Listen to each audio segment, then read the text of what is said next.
The National Desk, America's News, now.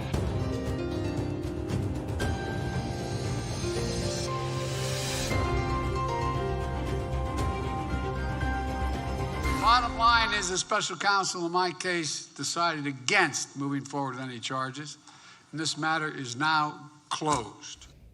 New revelations as a special counsel releases its classified document investigation report into President Biden, what it could mean for Donald Trump.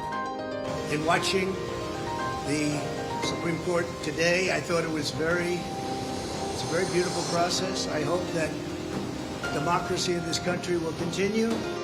Will Trump remain on election ballots across the country? The High Court finally hears the arguments when a decision could be coming.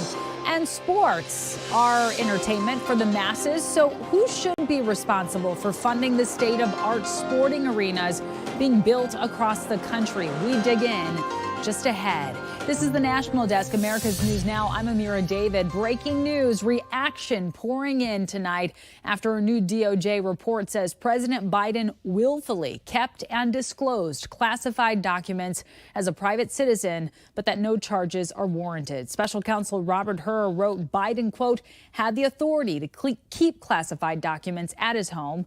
Biden said he's pleased with the findings, but his lawyer said there are several inaccurate comments.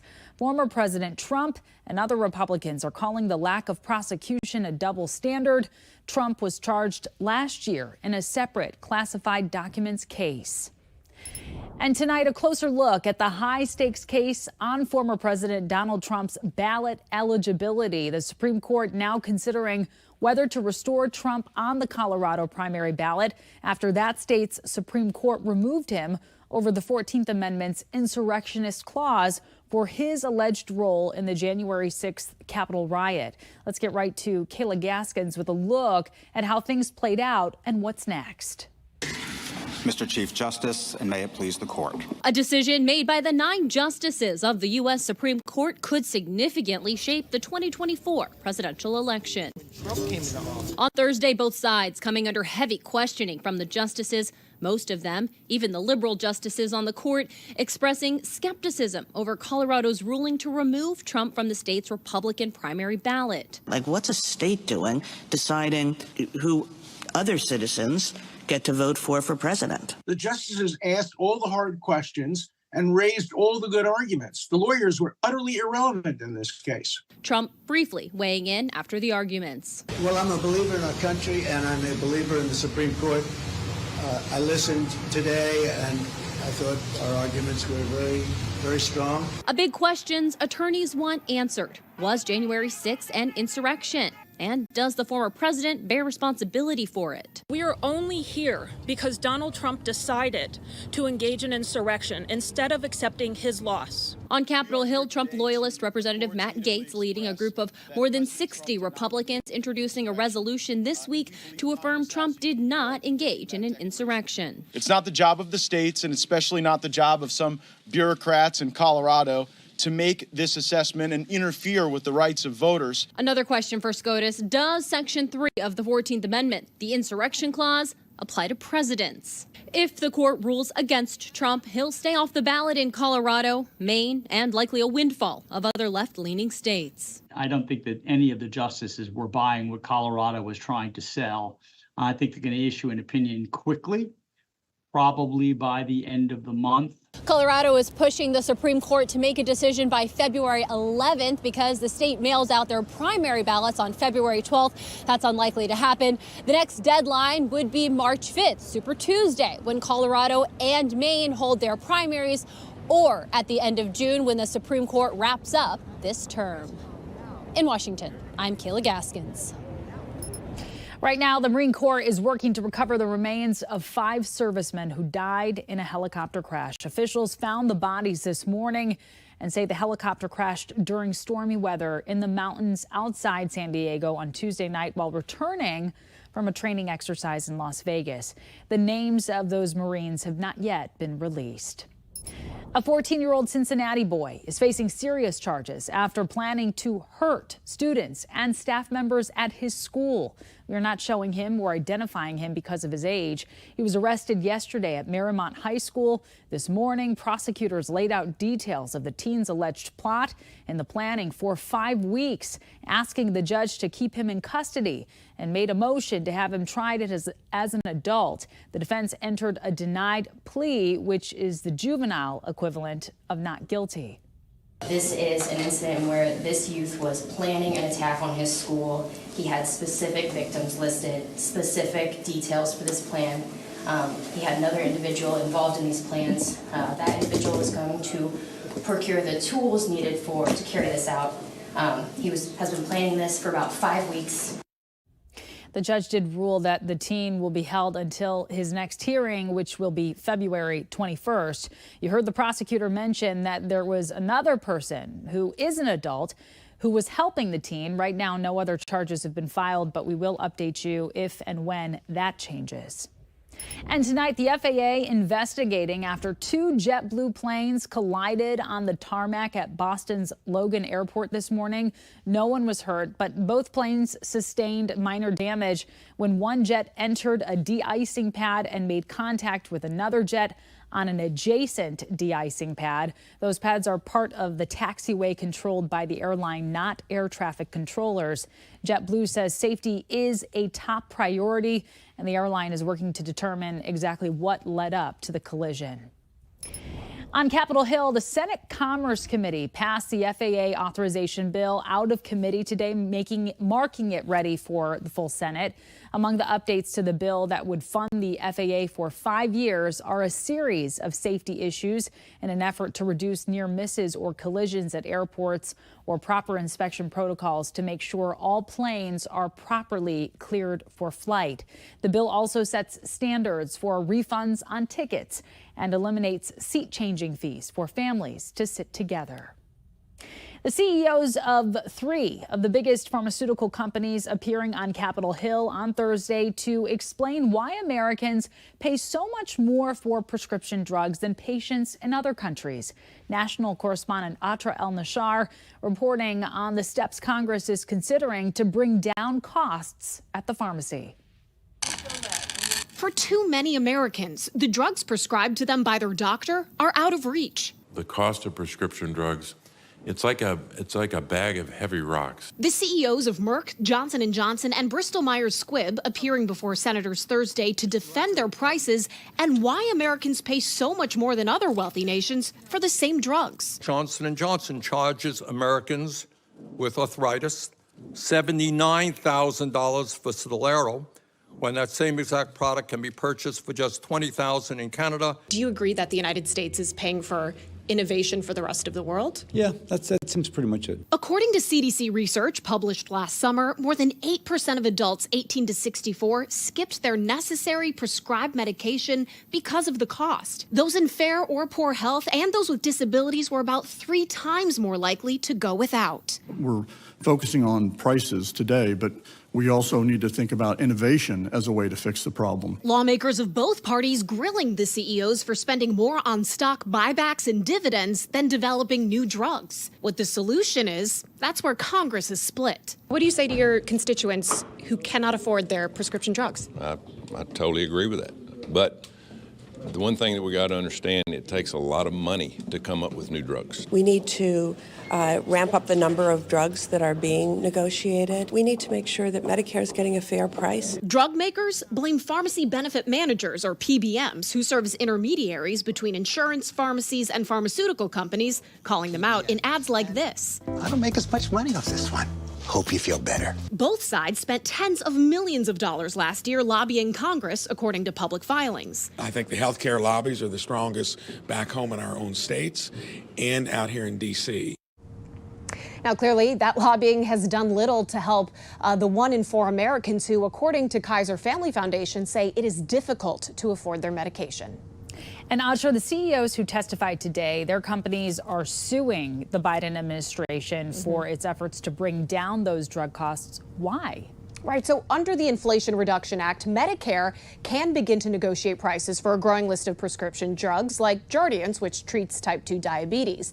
Now, these drug companies, the same ones we heard from today in the Senate hearing, they argue that it violates their constitutional rights, claiming it's an unlawful seizure of their products. And they also say that a contract that requires characterizing a drug price as fair violates their free speech. An important discussion being had. Atrel Nashar, thank you so much for that report. Coming up, what we know so far about why 2 Americans were just detained by Israeli forces overseas, then how the government is trying to stop AI-generated voices on robocalls from deceiving voters. Plus, with the Super Bowl just days away, we're going to take a closer look at the controversy about where stadiums are and where they're getting all their money. We'll be right back.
Tonight, a Hamas delegation in Cairo for a fresh round of ceasefire talks, a day after a proposal by the Palestinian group for a hostage exchange deal was rejected by Israel. Meantime, on the ground in Gaza, we are learning 2 Palestinian-American brothers, natives of Chicago, who've been waiting their turn for clearance to return to the U.S. and flee Gaza, have been detained by Israeli forces. It's unclear where those men have been taken or why they are being held. The IDF has no immediate comment, and the State Department today was asked lots of questions by reporters. We have no higher priority than the safety and security of American citizens overseas. We are aware of these reports, and we are currently seeking additional information. Meantime, the Palestinian-American man who was stabbed in Texas in what has been called a hate crime, speaking out tonight. Zachariah Duar was hospitalized and had surgery following the weekend incident in which suspect Bert James Baker allegedly attacked the 23-year-old father who had just attended a pro-Palestinian rally in Austin wearing a traditional Palestinian scarf. Duar says he blames U.S. leaders for rejecting growing calls for a ceasefire in support of Israel's military actions and for not doing more to humanize Palestinians while protecting their free speech. They haven't said nothing for us. This is the cause. I'm not the first. I'm not the second. I'm not even the third. How many more have to go on for them to realize that this is wrong? Advocacy groups are charting an uptick in aggression toward Palestinian and Muslim Americans since the Israel-Hamas war. This incident follows the November shooting of 3 Palestinian American students in Maine and the October stabbing of a 6-year-old Palestinian boy in Chicago who died from his injuries. A $95.3 billion package providing aid to Ukraine, Israel, and other U.S. allies has been advanced by the Senate today. The bill includes support for Ukraine, security assistance for Israel, and humanitarian aid. If the Senate passes it in a final vote, it'll go to the House, but it's not clear whether Speaker Mike Johnson would even hold it for a vote. House Majority Leader Steve Scalise announcing today that his cancer, multiple myeloma, is in complete remission. He has been cleared to return to Washington, D.C. for votes next week. He missed this week's votes, including a vote to impeach Homeland Security Secretary Alejandro Mayorkas. It is expected that the House will try again to impeach once Scalise is back in the House. And the Congressional Budget Office projects the federal budget deficit will drop to $1.5 trillion this fiscal year. But the analysis says that reduction will be short-lived as the annual shortfall will likely increase over the next 9 years. The CBO warns the deficit could grow from $1.6 trillion to $2.6 trillion by 2034, and that the national debt held by the public will be 1.16 times larger than the annual GDP, an economic indicator measuring the country's economic output. U.S. applications for unemployment fell last week more than expected despite recent layoffs. The Labor Department reports jobless claims fell by 9,000 to 218,000 for the week ending February 3rd. Weekly unemployment claims remain extraordinarily low despite the U.S. Federal Reserve's efforts to cool the economy. This could impact when federal interest rates could be cut in the future.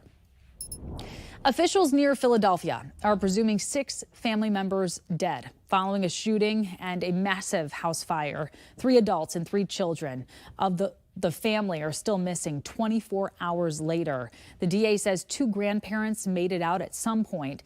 Investigators are starting to go through the rubble. They fear there could be more people in the home.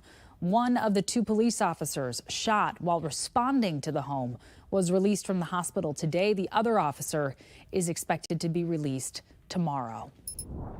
Artificial intelligence generated voices and robocalls are now banned. The Federal Communications Commission can fine companies that use AI voices in their calls and block service providers that carry them. The technology was recently used in New Hampshire, where calls that sounded like President Biden were sent out encouraging people not to vote in the primary. California-based company Rizzo Lopez Foods is recalling dozens of dairy products following a listeria outbreak. The FDA says it's led to 2 deaths and more than 20 hospitalizations since 2014. The agency says not to eat the brand's cheese, sour cream, or yogurt. Consumers should throw out any products purchased and sanitize contact surfaces immediately. A volcano is erupting in southwestern Iceland for the 3rd time since December. Iceland's meteorological office said the Sinclair volcano erupted early this morning and that there was no immediate threat to the town of Grindavik. The volcano is near the Blue Lagoon Thermal Spa, one of Iceland's most popular tourist attractions. Guests at the spa were evacuated. Nuclear fusion is one step closer to reality. Scientists and engineers near Oxford, England, announced a new record of energy output today of 69 megajoules in 5 seconds. Fusion, the same process that powers the sun, is seen as a holy grail for clean energy, but commercial fusion is still seen as a far, far away reality. Researchers hope to build usable reactors by the second half of the century. A new NASA satellite is now in orbit after launching from Cape Canaveral in Florida this morning on a SpaceX Falcon 9 rocket. The launch was delayed twice because of bad weather. The satellite will shed light on how Earth's microscopic marine life and small atmospheric particles give us clues to the health of the planet. The mission will go on for 3 years. We have reporters all across the country in your neighborhoods covering the issues that matter most to you. We're taking the pulse of America.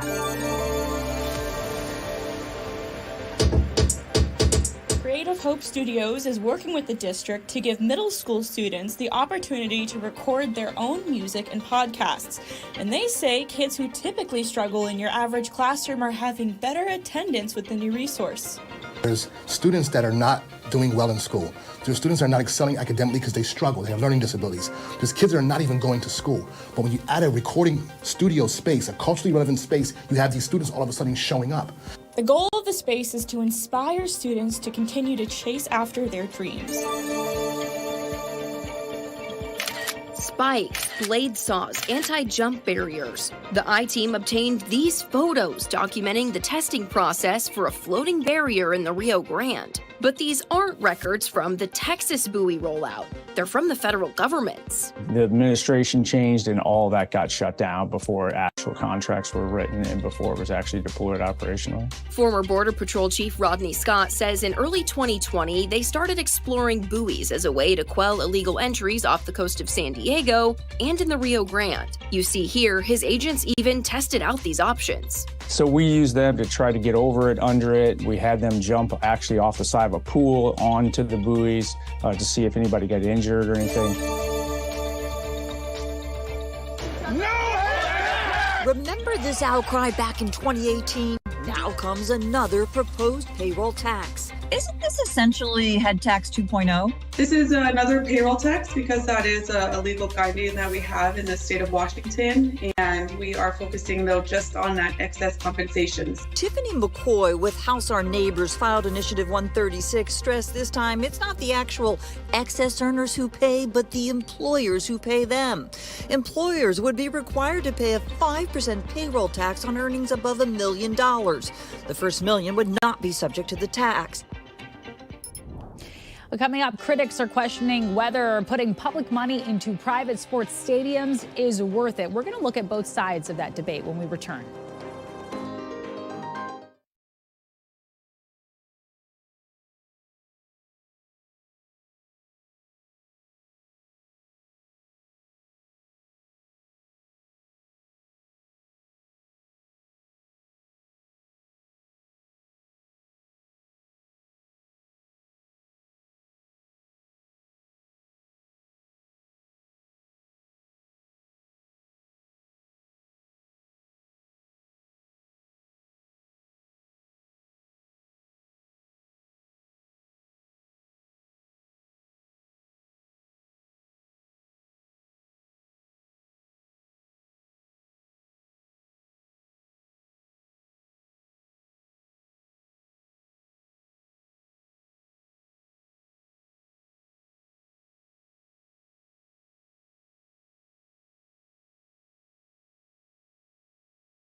A live look here at Las Vegas Allegiant Stadium, where on Sunday all eyes will be on Super Bowl 58.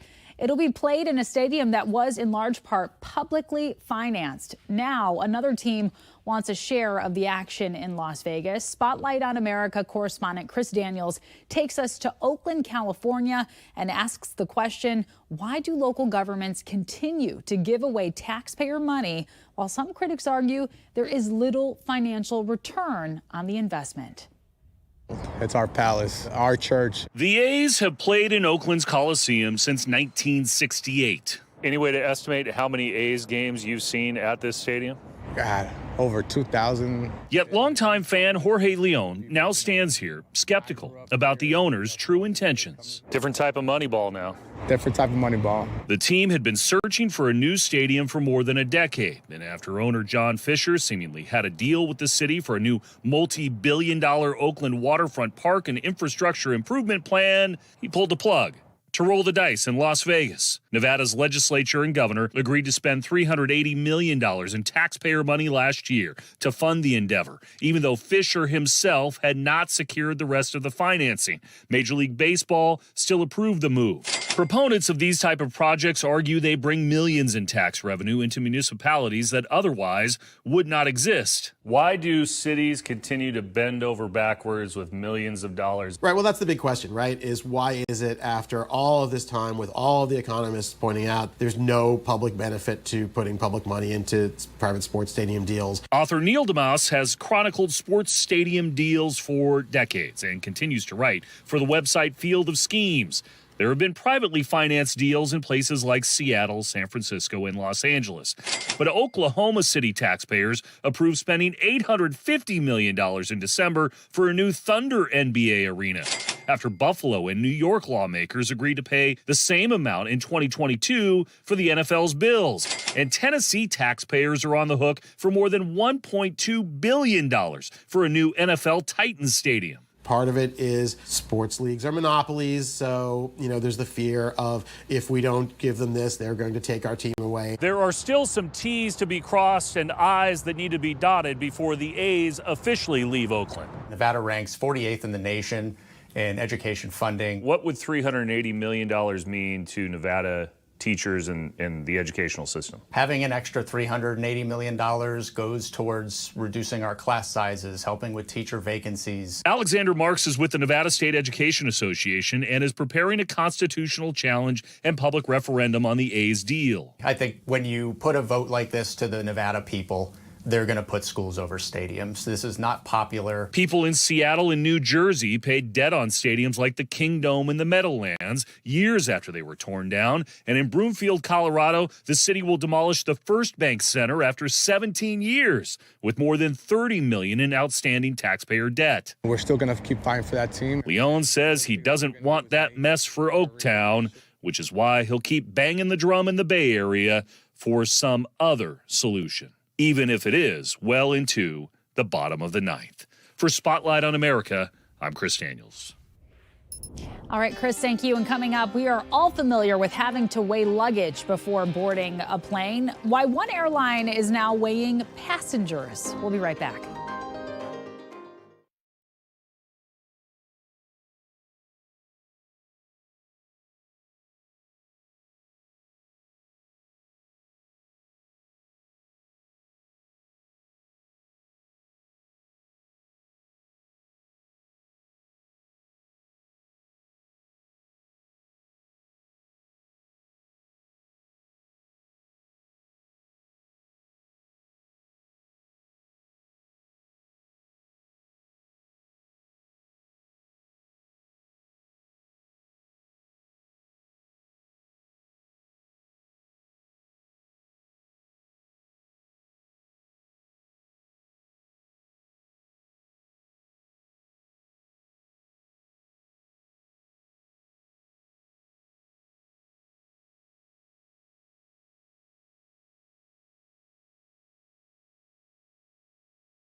The European airline Finnair is experimenting with weighing people, not just luggage, before they board planes. In a trial at a Helsinki airport, volunteer passengers are letting employees weigh them together with their carry-on bags. Finnair says the measurements are not stored with passenger data. The goal is to get a more accurate weight estimate for the plane to improve safety.